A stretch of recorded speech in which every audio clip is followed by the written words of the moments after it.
Next up on our tours, CannLabs. Heather from CannLabs, who runs the lab, takes us through the lab.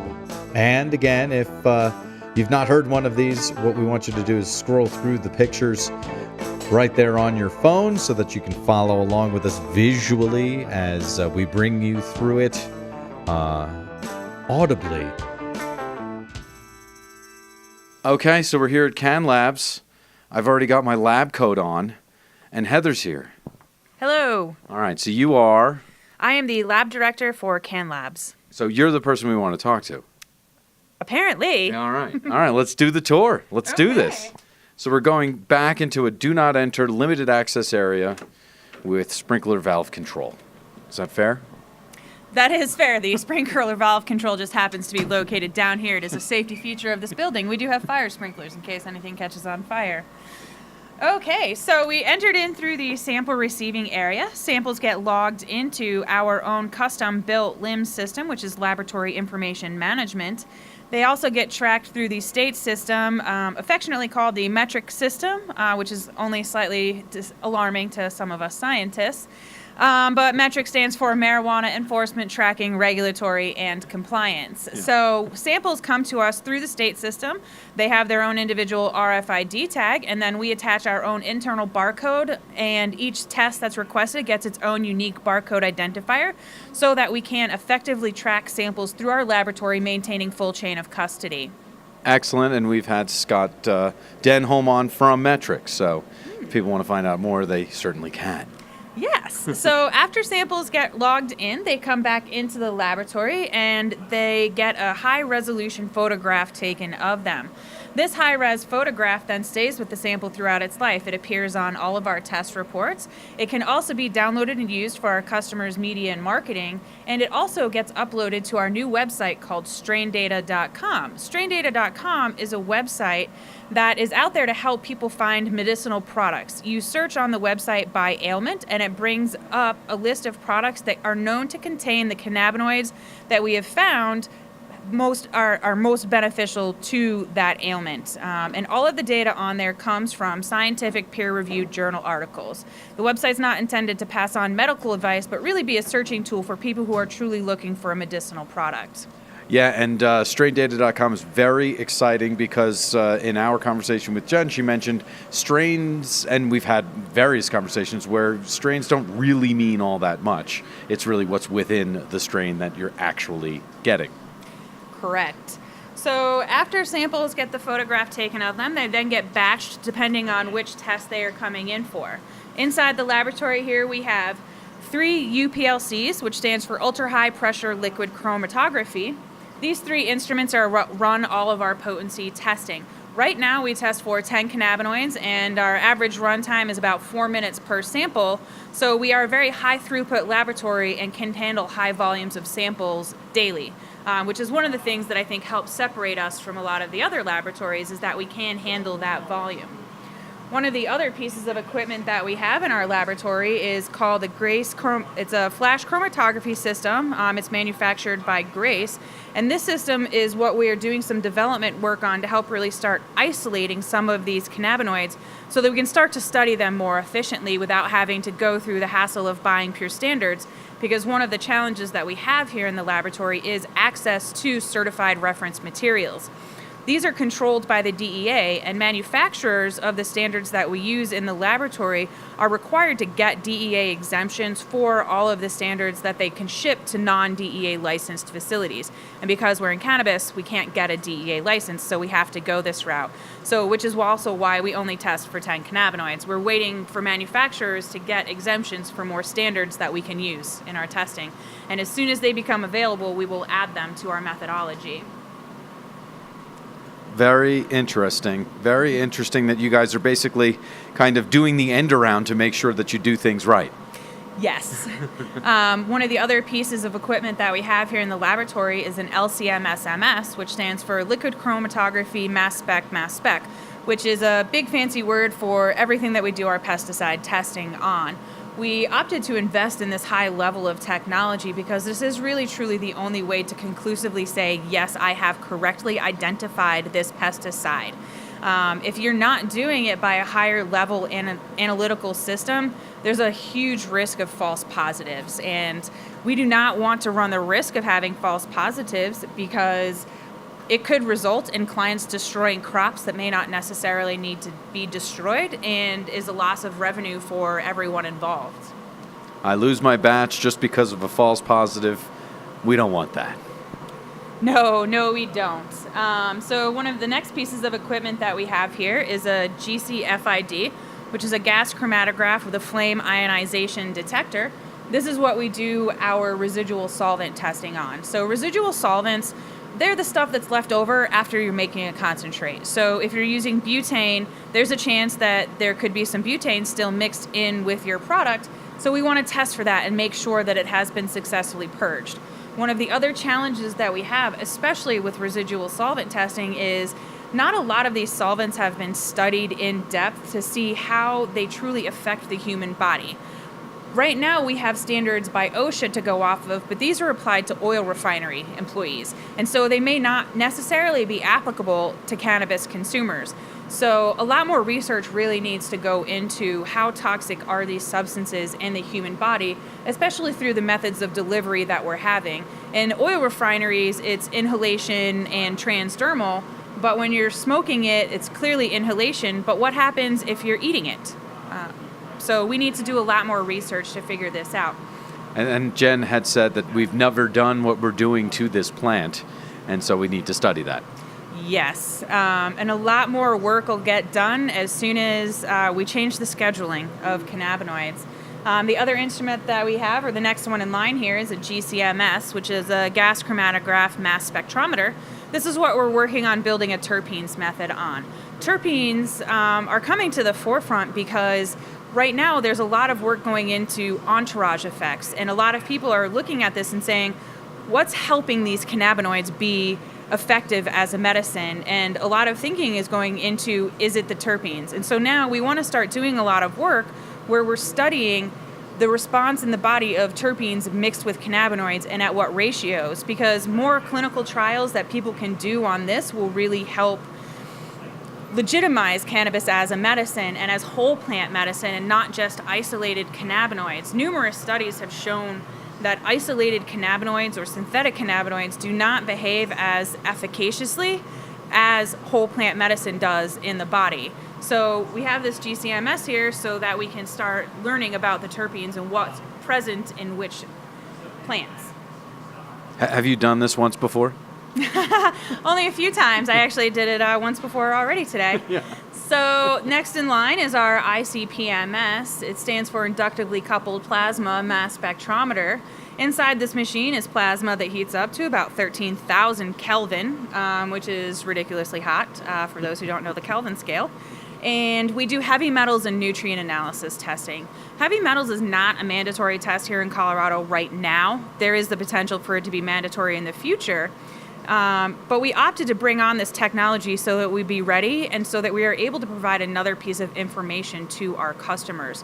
Cannabis is known as a great phytoremediator in that it uptakes contaminants from the soils and bioaccumulates them in the plant leaves. So people have used hemp to remediate old Air Force bases and take up all of these soils from the ground and other various locations, generally discarding the plants afterwards because they don't care. Now that we care what is in these plants because we're using it, and we don't really care if it's in a t-shirt, or most people don't, but if you're consuming this and putting it in your body, you do not want to have heavy metals in it. And so we do this test to be able to supply people, and especially outdoor grows, with that level of information. We also encourage all of our vendors and all of our clients to test their raw materials if they're running indoors. So your soils, your rock wools, your water, your nutrient solution, because this way you know that you're not providing anything to that plant for it to uptake in an indoor grow. The other thing that we do with nutrient analysis is, at least here in Colorado, we have a lot of growers who are streamlining their growing processes down to a level where it's strain specific. And so different strains are going to require different levels of nutrients, various light exposures, and some tolerate things better than others. So by studying what's being delivered to the plant and what it's uptaking, we can help growers develop a streamlined growing process to increase yields based off of the nutrients that they're making available to the plants.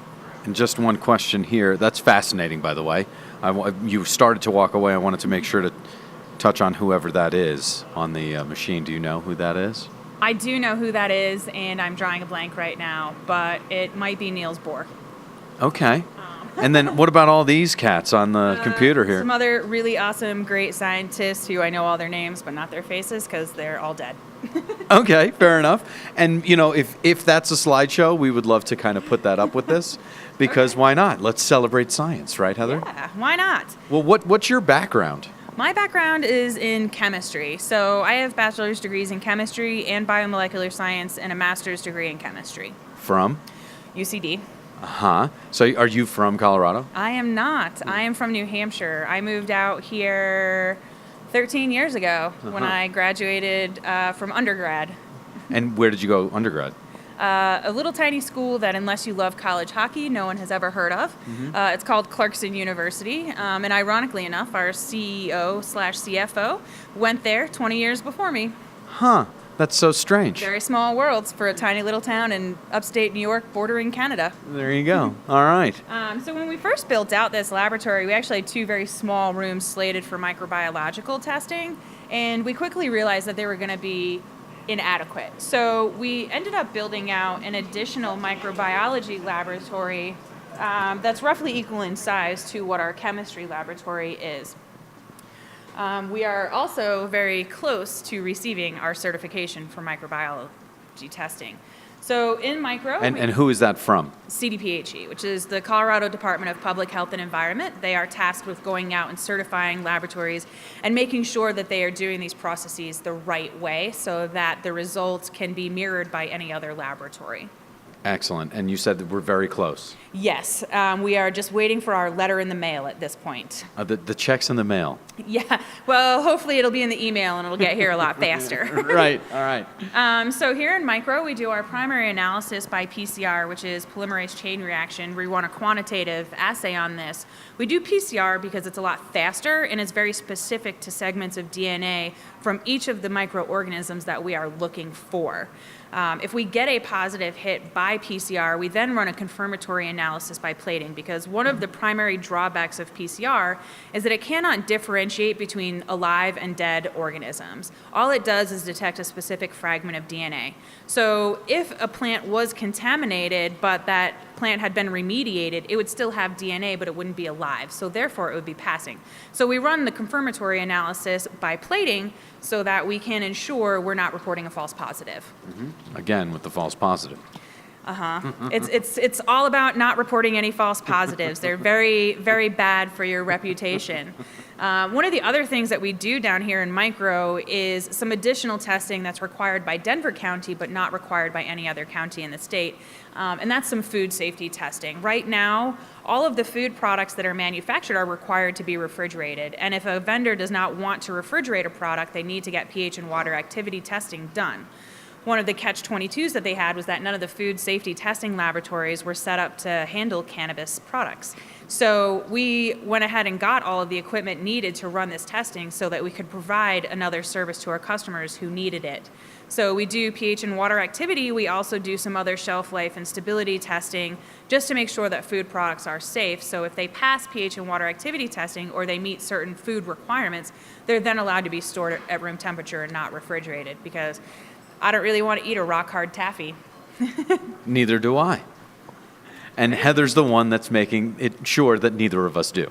That is correct. All right, so what are we looking at around here? I mean, you kind of described it, but just to go machine by machine. Sure. So one of the first machines we have here is called the Kingfisher Flex. What this does is we prep all of the samples and we use magnetic bead technology, and these magnetic beads bind the DNA, so the contaminant DNA, not the plant DNA. So these are just an automated extraction system so that we can isolate that contaminant DNA.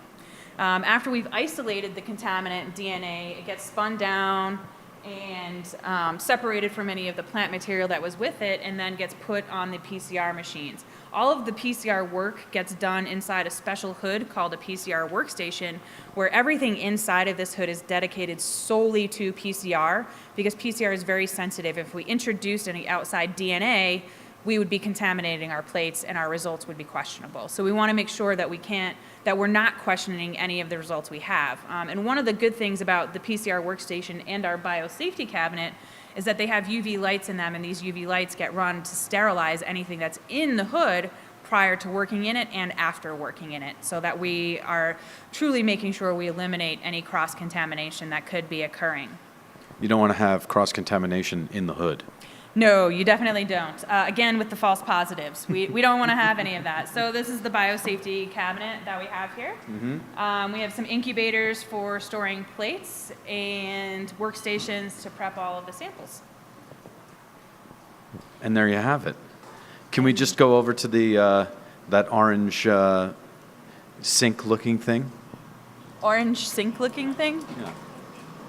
The emergency Eyewash? Yeah, indeed. Yes. More safety gear. We have an emergency Eyewash because you can never have too much safety gear. We are also equipped with 5 fire extinguishers, far exceeding the 1 fire extinguisher per 1,500 square feet that the fire department requires. So we're safe. We really pay safe. attention to what we're doing. Yes. What else should I be thinking about when I put my product through CannLabs? What else should I know?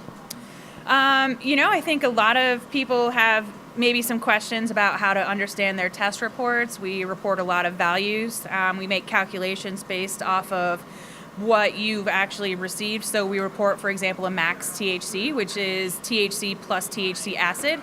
But you have to use a special conversion formula because adding THC and THC acid is like adding apples and oranges. You can't add them together because they are 2 separate things. So we need to convert the THC acid to THC in order to be able to add them together. So on our test report is an explanation of how we arrive at that number, and everything is done by percent weight. So we correct THC by multiplying the result by 0.877, which is just a ratio of THC to THC acid by molecular weight. Mm-hmm. That's all it is. That's all it is. You just like shook your head. It's just this and that. That's all it is. Yeah. Pretty widely recognized, especially by groups. That number is published in a number of locations, including by the UN, the United Nations, and the American Herbal Pharmacopoeia. Their monograph also has that listed in it. We made a deal that you would spell out any abbreviations that you used, and you even did it for the UN. So thank you so much. I did. I live in a very acronym-heavy world, and I take for granted that I know all of these acronyms, and maybe not everyone else does. So how long have you been here at CannLabs? I have been at CannLabs for a little over 2 years now, and in the cannabis industry as a whole for a little over 6 years. Where were you before CannLab? I did work at Full Spectrum before. Full Spectrum was one of the first laboratories to open up in the state, so I did work for the competition for a little bit of time there, but am now at CannLabs. And what, over the past 2 years, I know that, I've been in here before, and you've got a whole lot more than you did before. As far as this 2-year journey here at CannLabs, describe the tent poles that you've seen and the changes that have gone on. Oh my goodness. Well, let's see. When I first started at CannLabs, we were operating our laboratory out of about 500 square feet in a carpeted room, wholly unsuitable for actual laboratory analysis. Since then, we have built out this fantastic 3,500 square foot space down here. We've outfitted it with all of the equipment that we need. We've hired I think we have 13 laboratory employees now, and when I first started, there was only 1 technician here. So I was technician number 2.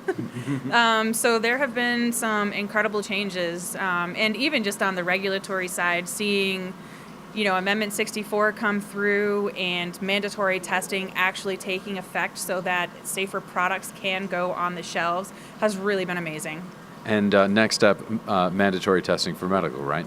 Yes. According to House Bill, I can't remember what number it is, that should be taking effect at the latest by July 1 of next year, although we are hoping for a regulatory push to make it January 1 of next year. A number of the laboratories testified in front of the House and the Senate indicating that they have the capacity to handle the medical testing volume. So we're hopeful that medical products will get pushed into the mandatory testing realm earlier than July 1 of next year, but I don't control it. I just follow the rules. I don't write them. You just follow the very specific and explicit rules that we have here at CannLabs. Last question for you, Heather. What has most surprised you over working here in cannabis, when you were in school, I'm sure you didn't think to yourself, oh, I'll be, running a cannabis lab. What's most surprised you? I think really it's the change in attitude towards cannabis and towards people who work in cannabis. When I first got into this industry, my parents thought that I just sat in a room and smoked pot all day. And they were very surprised to come out and learn that we actually had valid scientific methodologies. Flash forward 6 years, it's just generally accepted. Oh, your product's tested? Aren't all products tested? So I think the changing perception of leaving the stoner stigma behind, at least as far as laboratory scientists go, that's been a nice change in attitudes and perceptions toward the cannabis industry. That's fantastic that your parents thought that you smoked to test. That's fantastic. Have they been down here by any chance? They have, All right. and they are very proud of all that has been accomplished. We're proud of you too, Heather. Thanks so much for your time. Well, thank you. So there you have it. CannLabs, the tour edition. Heather did a great job of taking us through exactly what's happening there at CannLabs and what exactly they're doing for clients. Stay tuned, by the way, for the Julie's Natural Edibles tour because she goes into more detail on how they're working with CannLabs. So enjoy.